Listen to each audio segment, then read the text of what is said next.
नमस्कार दोस्तों। आप सबका उन्नति एस्ट्रोवाला के यूट्यूब चैनल पर बहुत बहुत हार्दिक स्वागत। आज मैं आपके साथ, जो कि आप स्लाइड के द्वारा टॉपिक देख भी पा रहे हैं, सर्प योग या काल सर्प योग या काल मृत योग क्या होता है, इसके बारे में कुछ बातें शेयर करूंगा। आज उन्नति एस्ट्रोवाला यूट्यूब चैनल के लिए बहुत खुशी का दिन है, और इसी बेस पे जिससे सभी लोग डरते हैं या उनको लगता है कि कालसर्प दोष के होने से उनके जीवन में कुछ कठिनाई हो सकती है। तो आज इस मौके पे, क्योंकि मैंने ठीक 21 जुलाई को यूट्यूब के ऊपर इस चैनल को बनाया, और एक साल के करीब इस पे वीडियो नहीं थे, कुछ कमी थे या आप कह सकते हो नहीं के बराबर थे। लेकिन पिछले एक साल से मैं कोशिश करता हूँ कि एस्ट्रोलॉजी के जो भी ज्ञान या जो भी कंसेप्ट मैं सीख पाता हूँ, उनको आगे लोगों के साथ एक पॉजिटिव वे में, एक बहुत ही अच्छी पॉजिटिव एनर्जी के साथ, जिसके यूज करके लोग अपने जीवन में बदलाव ला सकें या एक अच्छा कर सकें। वही से मेरी अपनी भी कोशिश होती है कि कोई चीजें अगर मैंने सीखी हैं, उनको किस प्रकार मैं अपने जीवन में अच्छे से उतार सकता हूँ और उनके बारे में अच्छी चीजें लोगों के साथ शेयर कर सकता हूँ। जैसा कि आप सब जानते हैं, सर्प दोष जो हम किसी कुंडली में देखते हैं, वो इस प्रकार देख सकते हैं, या तो सूर्य से या चंद्रमा से अगर राहु अष्टम हो, मतलब जहाँ पे भी आपका सूर्य बैठा हो, चंद्रमा हो, वहां से अगर राहु अष्टम भाव में बैठा हो, एक दो तीन वहां से गिनेंगे, तब आठवें भाव में बैठा हो, तो सर्प दोष हो सकता है। या उसी प्रकार आपके लगन से, जो भी आपका लगन उदित हुआ है, उससे 6 7 8 भाव में अगर राहु बैठा हो, तो भी सर्प दोष हो सकता है। अब सर्प दोष के क्या कारण होंगे, वो चीज यहाँ पर डिस्कस नहीं करेंगे, लेकिन क्योंकि आज जो मैं अभी इस वीडियो के द्वारा जो आपके साथ डिस्कस करने जा रहा हूँ, वो काल सर्प दोष और काल अमृत योग है, या इसको कई आगे चल के आंशिक रूप से भी काल सर्प दोष कहते हैं। उसके बारे में भी कुछ एग्जाम्पल के साथ मैं आपसे डिस्कस करूँ। जैसा कि आप इस स्लाइड में देख रहे हैं कि काल सर्प या आंशिक काल सर्प एक बहुत अच्छी चीज हो सकती है। वो आपको एक बहुत सशक्त, या आपको कह सकते हैं कि एक जीवन में इम्पोर्टेंस दे सकती है। वो आपकी एनर्जी को एक अलग पॉजिटिव लेवल पे ले जा सकती है, जहां आम आदमी कोई चीजों को हासिल नहीं कर सकता, वो आप में एक विशेष चीज है। इसीलिए मैंने बोला सर्प योग बन रहा है, या काल सर्प योग बन रहा है, या काल अमृत योग बन रहा है, या आंशिक काल सर्प बन रहा है। आप उसको देख के घबराए मत। तो आप ये देखिए आपके चार्ट में क्या पॉजिटिविटी है, और आपके चार्ट में कितने पॉजिटिव पॉइंट्स मिल पा रहे हैं। चाहे आप वो भृगुनंदी नाड़ी से देखें, चाहे वो फिर आप वैदिक एस्ट्रोलॉजी से देखें, या न्यूमरोलॉजी से देखें, या आप कह लीजिए कि केपी एस्ट्रोलॉजी से देखें। सिर्फ और सिर्फ आपने अपनी लाइफ को जो एक पॉजिटिव वे में ट्रांसफॉर्म करना है, एक पॉजिटिव डायरेक्शन देनी है, तो उससे आपकी बहुत सारी चीजें यहाँ पर दूर होती हुई दिखाई देंगी। तो यहाँ पर जो मैंने अभी इस स्लाइड में लिखा है कि काल अमृत योग या काल सर्प योग क्या होता है, ये कुछ एग्जाम्पल के साथ मैंने चार्ट बनाए हैं। और जहाँ पर आप देख सकते हैं कि राहु केतु एक्सिस में अगर सारे ग्रह हैं, सारे ग्रह मतलब राहु केतु को तो 6 ग्रह मानते हैं, लेकिन अगर हम ये 2 ग्रह इनको मान भी लें, तो बाकी 7 जो ग्रह हैं वो राहु केतु के एक्सिस में हो, किसी एक साइड हो, चाहे वो राइट साइड हो चाहे लेफ्ट साइड हो, तो वहां पर ये योग बनता है। यानी काल सर्प भी वो कह सकते हैं और काल अमृत योग भी कह सकते हैं। अगर काल सर्प को देखेंगे, तो काल सर्प से अगर आप देखेंगे पहली स्लाइड में जो मैंने काल सर्प का यहाँ पर मेंशन किया है, और इस मेंशन के अंदर आप देखेंगे राहु से क्योंकि राहु जो है वो हमेशा 2 से 1 राशि में आएगा, या उसका जो चक्र है वो क्लॉकवाइज डायरेक्शन है, 1 से 12 में जाएगा, 12 से 11 में, ऐसे वो क्लॉकवाइज बनता है। बाकी ग्रहों का जो रोटेशन है वो एंटी क्लॉकवाइज बनता है, यानी 1 राशि से 2 में जाएंगे, 2 राशि से 3 में जाएंगे। अगर यहाँ पर आपको ये ग्रह राहु से निकलते हुए आगे बढ़ते हुए, या राहु को क्रॉस करके आगे बढ़ते हुए दिखाई दे, तो आप इसको कालसर्प योग कह सकते हैं। इसी प्रकार अगर ये आपको जो ग्रह हैं, क्योंकि केतु भी क्लॉकवाइज चलेगा, बाकी ग्रह एंटी क्लॉकवाइज चलेंगे, यानी अगर केतु को वो क्रॉस करके ग्रह आगे बढ़ते हुए दिखाई दे आपके चार्ट में, तो आप इसको काल अमृत योग कह सकते हो। अगर आप ये देखना हो कि भाई कौन सा जो प्रोमिनेंट है, काल अमृत अच्छा है या काल सर्प अच्छा है, आप इस चीज के विषय में मैं तो आपको बताऊंगा ही, क्योंकि मैं इसमें स्लाइड मेंशन कर रहा हूँ, और स्लाइड में अगर मेंशन कर रहा हूँ जो मेरा अपना एक्सपीरियंस है उसके हिसाब से जरूर बताऊंगा। लेकिन अगर आप इसमें ना भी पढ़े तो आप जो बाकी ग्रह जिस राशियों में बैठे हैं या जिस भाव से बैठे हैं, उसकी अगर आप पॉजिटिविटी निकाल लें, उनकी स्ट्रेंथ निकाल लें और उसके हिसाब से काम करें, तो बहुत सारी चीजें जो आपकी नेगेटिव हो रही हैं वो पॉजिटिव बन जाएगी। जो मेरा खुद का मानना है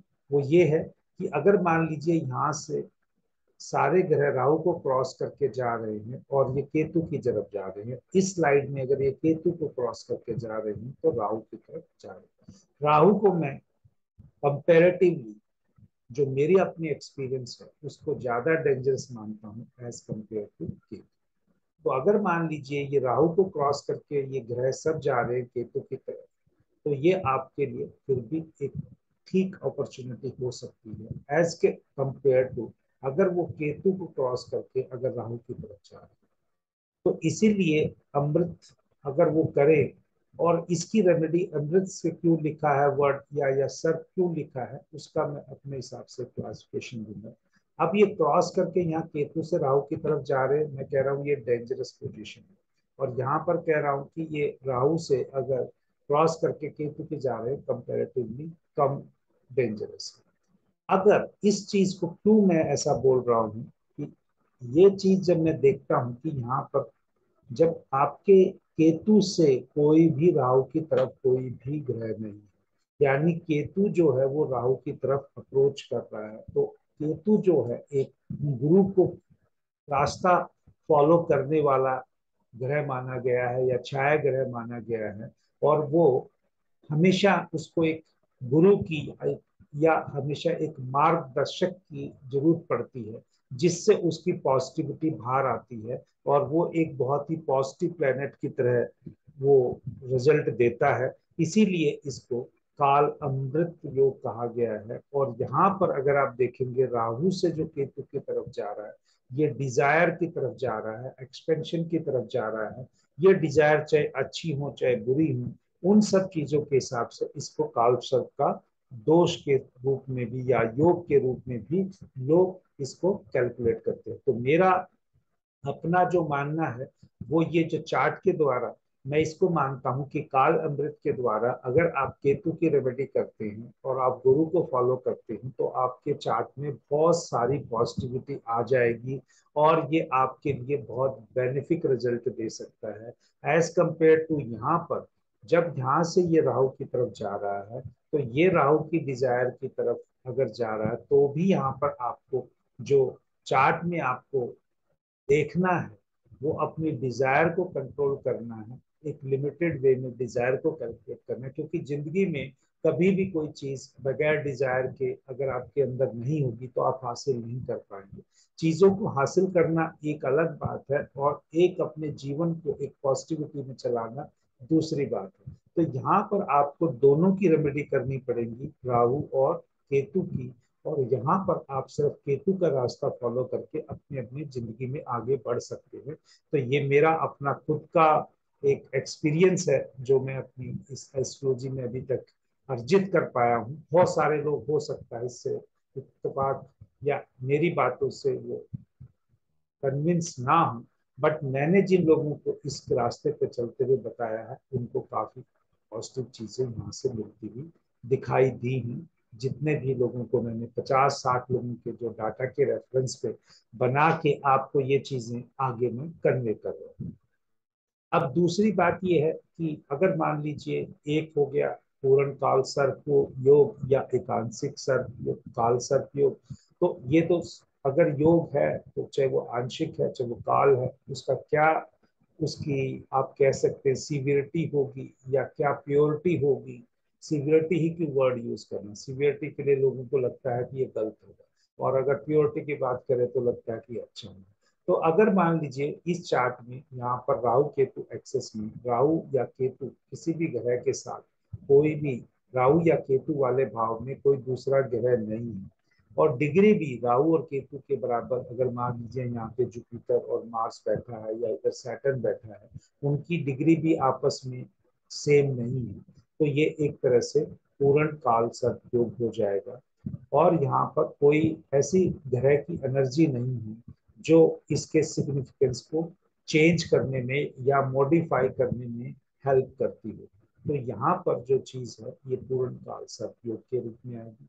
हाँ, अगर आंशिक काल सर्प के योग में आए तो यहाँ पे कोई अगर ग्रह, अगर मान लीजिए एक शनि से अगर एक, चंद्रमा 2, शुक्र 3, सूर्य 4 और बुध 5 और मंगल 6 और गुरु 7, इन सातों में से कोई एक ग्रह इसके इस लेफ्ट साइड से राइट साइड में आके बैठ जाए, तो यहाँ पर ये आंशिक रूप से आपका काल सर्प योग बन सकता है। इस आंशिक वाले की मैंने जो कुछ चार्ट्स पे इसको लगा के देखा है, वहां पर बहुत अच्छे रिजल्ट दिखते हुए दिखाई दिए।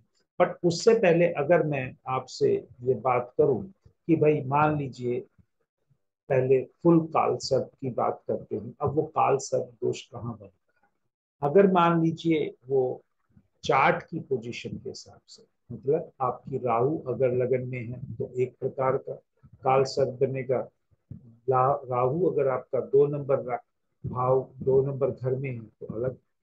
इसी प्रकार अगर हम देखें तो राहु 1 से लेके अगर 12 भाव में अलग अलग बैठा हो और केतु उसके अपोजिट ही होगा, मान लीजिए राहु लगन में है तो केतु सप्तम भाव में होगा, तो इस प्रकार से जो योग बनते हैं वो अलग अलग नाम हैं उनके, चलो अनंत नाम से लेके अनंत काल सर्प योग से लेके आगे तक उनका अगर हम नाम ना भी देखें, आप सिंपल एक चीज देखिए, वो तो आपको कहीं से भी नेट से या कैसे भी आप देखेंगे। अब मैं जो इनकी पॉजिटिविटी की बात करूं, अगर मान लीजिए राहु लगन में बैठा है और केतु जो है सप्तम भाव में बैठा है, ये पहले जैसे मैंने कुछ इतिहास में पढ़ा, जैसे किसके सप्तम भाव होता था तो वो मैरिज के लिए उसको अपना एज ए लाइफ पार्टनर या कह लीजिए कि उस लड़की से या उस लड़के से अपने बच्चे का विवाह नहीं करते थे।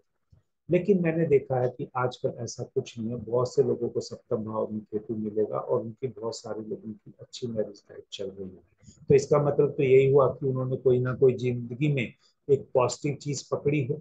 तो इस पॉजिटिव चीज को अगर मैं ये देखता हूँ, अगर राहु लगन में बैठा हो, केतु सप्तम भाव में बैठा हो, तो ये जातक को बहुत ही अप्रत्याशित लाभ देने की शक्ति करता है। यानी एक जातक के जीवन में एक ऐसी सिचुएशन ला सकता है जो उसको बहुत सारा गेन मिले। हाँ, ये वैवाहिक जीवन के लिए लोग, जैसा मैंने कहा पहले भी बोलते थे और अब भी बोलते हैं, थोड़ा दिक्कत करता है। तो जिसकी भी कुंडली में ये है उसको अपने पार्टनर के प्रति सरेंडर करके रखना पड़ता है, या पार्टनर की बातों को तवज्जो या पार्टनर को ज्यादा वेटेज या जैसा पार्टनर कहता है उसकी राय लेके उसके अनुसार चलना पड़ता है, तो ये बहुत ही पॉजिटिव रिजल्ट देता है। इसी प्रकार अगर राहु सेकंड में बैठा हो तो केतु एट्थ में बैठा होगा, तो ये जातक के लिए बेसिकली हेल्थ वाइज अच्छा नहीं माना गया है। हो सकता है कि वो बहुत अच्छा, वो जो बोलता है राहु 2 नंबर में हो तो कहते हैं कि वो जो बोले उससे सोच समझ के उसको बोलना चाहिए, कि जो बोलेगा वो होता हुआ दिखाई देता है। बहुत से फेमस एस्ट्रोलॉजर की कुंडली में भी राहु सेकंड हाउस में पाया गया है, और वो कहते हैं कि उनकी जो भविष्यवाणी किसी के बारे में कर देते थे या प्रिडिक्शन जो करते थे वो 100% सेम निकलती है। लेकिन ये स्वास्थ्य के लिए एक अच्छी चीज नहीं है, और यहाँ पर उसकी जो फाइनेंशियल पोजीशन है वो भी एक फ्लक्चुएशन दे सकती है। तो हेल्थ का में फर्दर डिजीज में या किस प्रकार की, अगर अष्टम भाव को देखें तो वो कहीं ना कहीं प्राइवेट पार्ट्स को या प्राइवेट चीजों को बॉडी को इंडिकेट करता है, तो वहां से रिलेटेड भी डिजीज दे सकता है। सिमिलरली अगर तीसरे भाव में राहु हो और तो नौवें भाव में केतु होगा, तो वो पिताजी और सिबलिंग्स की एक्सेस को इम्पैक्ट कर रहा है। तो ऐसे जातक को अपने पाँव पे खड़े होने के लिए, क्योंकि अगर दसम भाव से तीसरा भाव देखें तो छठा होता है, यानी अगर हमारा कोई भी जो प्रोफेशन है, अगर वहाँ पे हमारा ऑक्यूपेशन है, उसका जो डेली का रूटीन देखते हैं वो 10 से और 6 का एक्सिस भाव को जरूर देखते हैं। अगर वहां पर राहु है तो ऐसे जातक को अपनी जिंदगी में अपने पाँव पे खड़े होने पे दिक्कत आ सकती है, क्योंकि वो 6th हाउस को, 10th हाउस से जो 6 बनता है, 3rd हाउस, उसको इम्पैक्ट कर रहा है। तो उसको ऐसे कई बार अचानक झटके भी लग सकते हैं, जहां उसको लाभ होने के बजाय उसको हो सकता है थोड़ा सा नुकसान भी हो जाए। लेकिन वो एक डिजायर के हाउस में बैठा है, अगर वो उसको कंटिन्यूटी से स्ट्रेंथ के साथ लगा रहता है तो आगे चल के उसको लाभ भी मिलता है। इसी प्रकार अगर चौथे भाव में राहु बैठा है तो वो उसकी डिजायर है, तो जहां तक ऐसा हो सकता है कि सुख, सामान्य सुख या आराम या वाहन की वो चीजों की डिजायर करे और उसको वो मिलने में दिक्कत आती है। तो ऐसे जातक को इन सब चीजों के बारे में थोड़ा सा ध्यान से सोचना चाहिए। बट ये चीजें ऐसी हैं, राहु 4th हाउस में, क्योंकि वो पब्लिक का हाउस भी बनता है, तो उस जातक को पॉलिटिक्स में या एक उसके काम में आगे चल के उसको फेमस भी कर सकते हैं। पंचम भाव में राहु बैठा हो तो संतान से रिलेटेड कुछ इश्यू दे सकता है या लेट संतान हो सकती है। 6th हाउस में बैठा हो तो राहु अगर 6th हाउस में बैठा हो तो वो कहते हैं 6th हाउस हाउस जो है वो शत्रुओं का हाउस है, तो वो अपने शत्रुओं से उनको थोड़ा संभल के रहना चाहिए। जैसे श्री राम जी की कुंडली में है, तो ये लोग कहते हैं कि भाई उन्होंने तो हमेशा अपने शत्रुओं का मतलब अंत किया है। लेकिन इस बार ऐसा आप मान के भी चलिए कि 6th हाउस में राहु तो जातक की जो अंदरूनी शत्रु कई हो सकते हैं। जैसे उनकी कुंडली में भी देखें तो उनके परिवार के ही लोगों ने उनको मतलब इस तरह से शत्रुता दिखाई कि उनको अपना राजपाट छोड़ के जंगल में जाना पड़ा। शत्रु को खत्म करना या शत्रु में विजय पाना वो भी करेक्टरिस्टिक है, मैं उसको मना नहीं करूंगा। लेकिन पहले तो वो आपको डेंट करेंगे, यानी आपकी आपकी लाइफ को इम्पैक्ट कर सकेंगे। 7th हाउस फिर स्वास्थ्य है, आपकी मैरिटल लाइफ कह सकते हैं या आपका विवाह कह सकते हैं। उसमें अगर राहु बैठा हो तो कुछ चीजों को उसमें अड़चने आ सकती हैं, तो उन सबको पार करना होगा, तो एक पेशेंस रखनी होगी और उनका एक सॉल्यूशन करके रखना होगा। तो उनको मतलब कठिनाइयों के साथ उसमें कुछ चीजों को आगे बढ़ने में इन कारकों के साथ। अष्टम भाव में राहु बैठा हो तो जातक थोड़ा सा क्रोधी स्वभाव का हो सकता है, अगेन उसके शत्रु ज्यादा हो सकते हैं। या क्योंकि वो 2nd हाउस को राहु वहां से देख रहा है, तो वो खाने पीने की चीजें जो है, जो नशा टाइप की चीजें हैं, शायद उनकी तरफ वो सेवन करता है। अब ये अगर जितने भी मैंने अष्टम भाव तक बताए हैं वो राहु को लेके बताए हैं, अगर हम इसको उल्टा कर देंगे, तो अगर उल्टा कर दिया तो ये कल को आगे चल के वो काल अमृत योग भी बनेगा।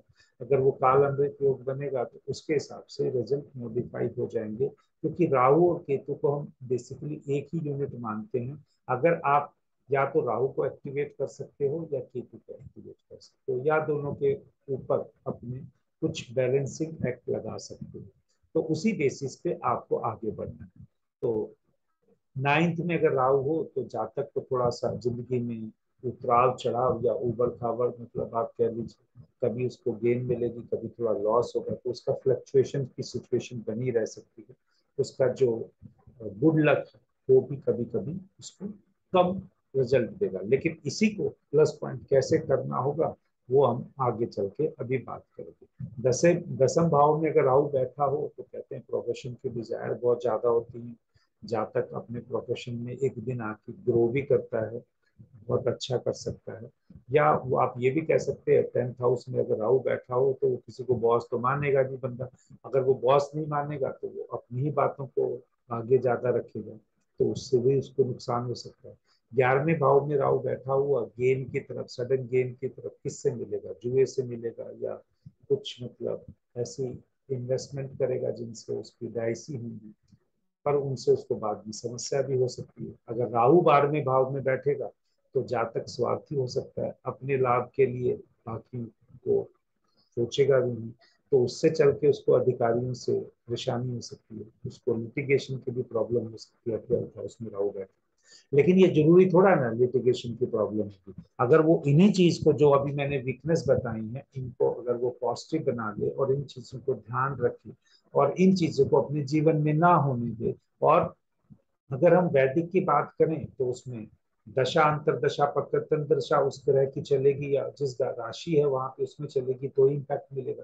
भृगुनंदी नाड़ी की बात करें तो हम ज्यादातर रिजल्ट जो देखते हैं जुपिटर और सैटर्न के प्रोग्रेशन से देखते हैं। हाँ, अब आप दशा अगर मान लीजिए शनि की वो चल रही है 19 साल की चल रही है, राहु की 18 साल चल रही है, ना तो 18 साल आप पूरे तरक्की करेंगे ना ही 18 साल आप डाउन जाएंगे, तो ये उसमें से भी आपको पीरियड निकालना ही होगा बाकी। लेकिन भृगुनंदी नाड़ी से क्या होता है, आपको इजिली जो है 2.5 साल का प्रोग्रेशन सैटर्न का ले लेते हैं, सैटर्न का 1 साल का प्रोग्रेशन ले लेते हैं, तो इसलिए जातक को कंपेरेटिवली चीजों को जीरो इन करना आसान हो जाता है।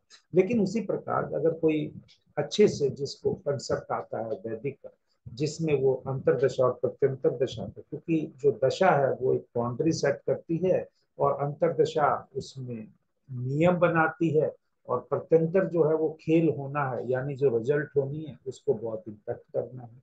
आपको जीतना है तो कितने नंबरों से जीत, मतलब कितने अगर मान लीजिए फुटबॉल खेल रहे हैं तो कितने गोल करके जीतेंगे, अगर हारना है तो कितने गोलों से हारोगे, तो ये सब चीजें वहां से डिसाइड। तो इसी प्रकार जो मैंने आपको बताया एक डिटेल में ये चीजें जो काल अमृत योग या काल सर्प योग से आप कैसे इसको अपना पॉजिटिव में ले जाके देख सकते हैं, मैंने वहां से बताने की कोशिश की। तो एक चीज और इसके आगे चल के आप लोगों से शेयर करना चाहूंगा कि जो ये आंशिक वाली जो चीज मैं बताना चाहता हूँ कि आंशिक में यानी एक ग्रह कम से कम बाहर होना चाहिए राहु केतु एक्सेस से बाहर। तो इस चार्ट में अगर आप देखेंगे तो चंद्रमा है, और चंद्रमा जो बंदे को इमोशनल बनाता है और वो केयरिंग टाइप की चीजें देता है, और 6 नंबर राशि में बैठा है। चाहे वो वैदिक के हिसाब से कहें कि भाई बुध की और चंद्रमा की इतनी अच्छी दोस्ती नहीं है, कुछ लोग कहेंगे बुध और चंद्रमा का माँ बेटे का रिलेशन है, लेकिन इसमें अगर आप वो देखें 6 नंबर सेवा भाव का भी है। अगर ये बंदा अगर सेवा भाव से मतलब केयरिंग के साथ काम करता है तो इसके चार्ट की जो नेगेटिविटी अभी आपको दिख रही है आंशिक रूप से, वही इसकी पॉजिटिव बन सकती है। और जब आंशिक रूप से जब भी हम कोई ग्रह के बारे में बोलना चाहते हैं तो राहु की इंडिकेशन, जो राहु की पोजीशन है चार्ट में, वो बहुत इंपॉर्टेंस हो जाती है, क्योंकि जो टारगेट है जो एनर्जी है या जिस प्रकार का वो काम करेगा वो राहु से बहुत इंपॉर्टेंट हो जाता है। तो इस चार्ट में अगर आप देखेंगे राहु गुरु की राशि में बैठा हुआ है, तो अगर मान लीजिए ये जातक कहीं काउंसलर का काम करे, काउंसलर में वो लोगों के इमोशंस को स्ट्रेंथ देगा, इमोशंस को पढ़ के उनको बकअप करेगा या उनको ग्रूमिंग करेगा, उनको पॉजिटिव थॉट पे चलने के लिए बोलेगा, वो उसका काम हो गया केयरिंग वाला। अगर वही अगर मान लीजिए अब राहु क्योंकि 9 नंबर की राशि में बैठा है और वो गुरु का काम है, अगर ये जान मान लीजिए जातक बहुत अच्छा टीचर है या कहीं पर काउंसलर है या कहीं पे ये एस्ट्रोलॉजर भी हो सकता है, क्यों 9 और 3 एक्सेस में राहु केतु बैठे हुए हैं, तो ये एक अच्छा एस्ट्रोलॉजर भी हो सकता है। तो इस तरीके से अगर आप इस चार्ट में अगर कोई ये काम रुकावट आ रही है ऐसे जातक को, तो आप देख सकते हैं। इसी प्रकार अगर मान लीजिए यहाँ पर ये लगन है, ये 3 नंबर का लगन है और ये मान लीजिए यहाँ बुध की जगह यहाँ पर मरकरी ही बैठा है, तो ये जातक जो मरकरी है, अब ये मरकरी से रिलेटेड अपने प्लैनेट को स्ट्रेंथ बना ले, यानी ये ऐसा काम करे जहां पर पेपर वर्क में कैलकुलेशन हो, या जो आप कह सकते हैं अर्थमेटिक जहाँ पर ज्यादा काम होता हो तो उसका स्ट्रेंथ बना ले। कहीं पे बैंकिंग में जैसे बैंक के अंदर काम करते हो अकाउंट्स का काम बहुत होता है, प्रोमिनेंटली क्या है कि अकाउंट्स की केयरिंग करें। अगर यही मान लीजिए कोई असेंडेंट ही ले लें, असेंडेंट साइन है, मान लीजिए ये 3 नंबर साइन है और ये 3 नंबर साइन की जगह राहु केतु एक्सेस यहाँ 2 8 राशि में है और बाकी प्लेनेट सारे 1 और इसमें 9 के बीच में है, और यहाँ पर और कुछ नहीं है, सिर्फ असेंडेंट ही साइन बाहर है। तो इस जातक का वैसे भी ये जो आंशिक काल रूप जो रूप से दिख रहा था, आंशिक काल से दिख रहा था, वो यहाँ भंग हो गया। यहाँ तो इस जातक को और स्ट्रेंथ मिल गई, यानी ये और अच्छे से काम कर सकता है। यहाँ तो मैंने कोई ग्रह भी नहीं बताया। इसी प्रकार अगर मान लीजिए जुपिटर राहु केतु एक्सेस से बाहर है, तो वो जातक है जो विजडम का काम कर ले। मार्स है तो पराक्रम का काम कर ले। वो वैसे भी ऐसे जातक का जो अगर वो वेट करेगा जिसका मार्स राहु केतु एक्सेस से बाहर है, तो उसका जो सोसाइटी में जो नेम है, जो पराक्रम है, उसका जो आप कह लीजिए लोगों के बीच में इमेज है, वो उसका बढ़ेगा ही बढ़ेगा। लेकिन यही है कि भाई आज जो मैंने आप इस चार्ट के मतलब इनको चार्ट्स के द्वारा, या आप कह सकते हो अपने इस वीडियो के द्वारा जो आप लोगों से कुछ चीजें शेयर करने की कोशिश की है, आज वो यही चीज की है। क्योंकि मेरे चैनल के आज 2 साल हुए उन्नति एस्ट्रो वाला के, जहां पे भी ये आज स्थिति पे है, कभी तो एक एक सब्सक्राइबर भी नहीं होगा। आज मान लीजिए हजारों मतलब 1000 से ऊपर की इसकी संख्या चल रही है। जैसे जैसे मैं कंटेंट इस पर डालता जाऊंगा, जैसे जैसे आपको इसके कंटेंट पसंद आते जाएंगे, उम्मीद करता हूं कि ये संख्या बढ़ती रहेगी। क्योंकि मैं भी कोई, आप ये नहीं कह सकते कि भाई बचपन से ही एस्ट्रोलॉजी कर रहा हूँ, या मैं एस्ट्रोलॉजर परिवार से आता हूँ, या मैंने कोई बहुत बड़ा ऑर्गेनाइजेशन एस्ट्रोलॉजी का ज्वाइन किया है। मैंने खुद एक मिडिल एज में अपनी प्रोफेशन को छोड़ के, इंजीनियरिंग के प्रोफेशन को छोड़ के इस प्रोफेशन में आया हूँ। तो मुझे उतनी ही मेहनत करनी होगी और वहां तक पहुंचने में टाइम लगेगा। लेकिन अगर जब आपको कंटेंट अच्छे लगेंगे, तो यही चीज फास्ट भी हो जाएगी। तो इसी चीज का मैं आपको खुद ये बताना चाहता हूँ कि भाई ये आंशिक रूप से जो काल सर्प का है, मैंने अपने चार्ट पे भी देखा है, मेरे में भी है। तो मैं जो इस चीज को अपने लिए पॉजिटिविटी के लिए करना चाहता हूँ, वही आगे आप लोगों से शेयर करना चाहता हूँ। एज एन एस्ट्रोलॉजी का काम करते हुए या एज एन एस्ट्रोलॉजर मैं खुद अगर पॉजिटिव नहीं हूँ और पॉजिटिव चीजें नहीं ढूंढूंगा और लोगों में पॉजिटिव चीजें नहीं बताऊंगा, तो वो चीजें मेरे लिए ही चार्ट अच्छा नहीं होगा। तो इसलिए मैं पहले अपना चार्ट अच्छा करता हूं, ताकि आगे भी आप लोगों में पॉजिटिविटी करूं और आप उससे इन्फ्लुएंस होके और आगे लोगों को पॉजिटिविटी। नेगेटिविटी आपको बहुत जगह मिल जाएगी, लेकिन उन्नति एस्ट्रो वाला पे अगर आपको नेगेटिविटी से भी अगर कोई बात हो रही है, उसमें अगर पॉजिटिविटी की नहीं निकलती है, तो वो मेरी गलती है। लेकिन मैं हमेशा कोई भी बात जब करता हूँ उसमें पॉजिटिविटी की जरूर लेके आता हूँ, ताकि हम उससे कैसे कर सकें। इंसान है, ह्यूमन बीइंग है। जब हम इस दुनिया में आए हैं, अपने कर्म करने के लिए आए हैं। जब कर्म करने हैं, उन कर्म को करते हुए कुछ ना कुछ हमसे भूल चुक रह सकती है, या जो हमारे पिछली जो करेक्टरिस्टिक्स होंगी वो भी हमारी प्रोमिनेंटली कहीं ना कहीं तो रोल प्ले करेंगी।